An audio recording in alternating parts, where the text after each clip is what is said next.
विद्या भारती अखिल भारतीय शिक्षा संस्थान द्वारा आज प्रेस कॉन्फ्रेंस का आयोजन किया गया, जिसमें मुख्य अतिथि के रूप में श्री अवनीश जी भटनागर अखिल भारतीय महामंत्री विद्या भारती ने संबोधित किया।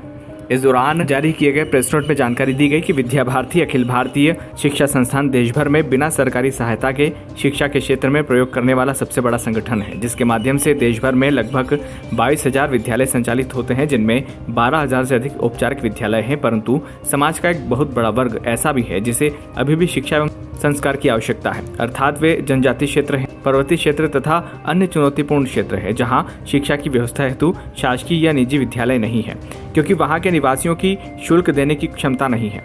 देश भर में 9,000 से अधिक ऐसे विद्यालय संचालित होते हैं जिनमें विद्या भारती द्वारा कोई भी शुल्क नहीं लिया जाता। अगले वर्ष की कार्य योजना बनाने एवं पिछले वर्ष की समीक्षा करने हेतु वर्ष भर में 2 बार विद्या भारती की अखिल भारतीय कार्यकारिणी व साधारण सभा की बैठक आयोजित की जाती है। इस वर्ष भी अखिल भारतीय साधारण सभा मंदसौर में 8, 9 एवं 10 जून को आयोजित की जा रही है, जिसमें देश भर के सभी क्षेत्रों एवं प्रांतों के अध्यक्ष, संगठन मंत्री, केंद्रीय विषयों के प्रमुख और विभिन्न प्रांतों में दायित्व संभालने वाले प्रदेश निरीक्षक स्तर के कार्यकर्ता उपस्थित रहने वाले हैं। इनकी कुल संख्या 350 से अधिक होगी।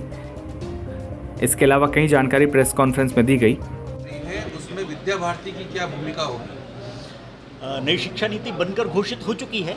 अब उसके आधार पर जिसे राष्ट्रीय पाठ्यचर्या कहा जाता है, नेशनल कुरिकुलम फ्रेमवर्क, वह भी 2 क्षेत्रों का आ गया है। कुल मिलाकर 4 NCF बनते हैं। उनमें से स्कूल एजुकेशन और फाउंडेशन कोर्स, यानी जिसे अभी ECCE कहा गया है, वह आ गया है। उसके क्रियान्वयन को लेकर हम अपने विद्यालयों में प्रशिक्षण के 2 राउंड्स कर चुके हैं। वो कैसे लागू होगा हमारे विद्यालयों में, उसकी व्यवस्था हमने अपने यहाँ की है। अभी 2 सरकार के लेवल पर बाकी हैं जो घोषित हो चुके हैं।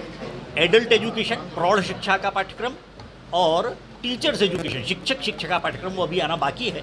उसमें जो कुछ होगा, सरकार का काम प्रक्रिया चल रही है।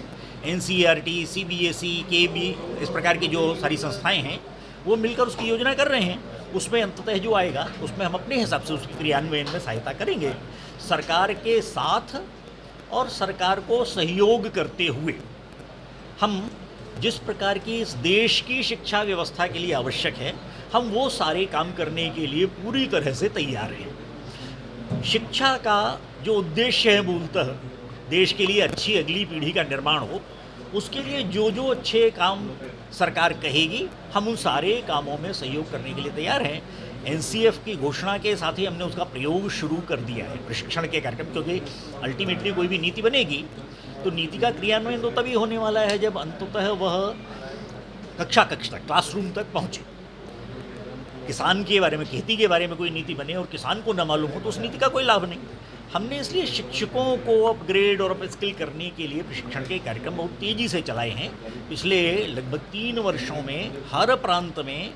और मेरा अनुमान है कि हमारे 97-98% तक शिक्षकों के प्रशिक्षण 1-2 राउंड हो चुके हैं सभी स्थानों।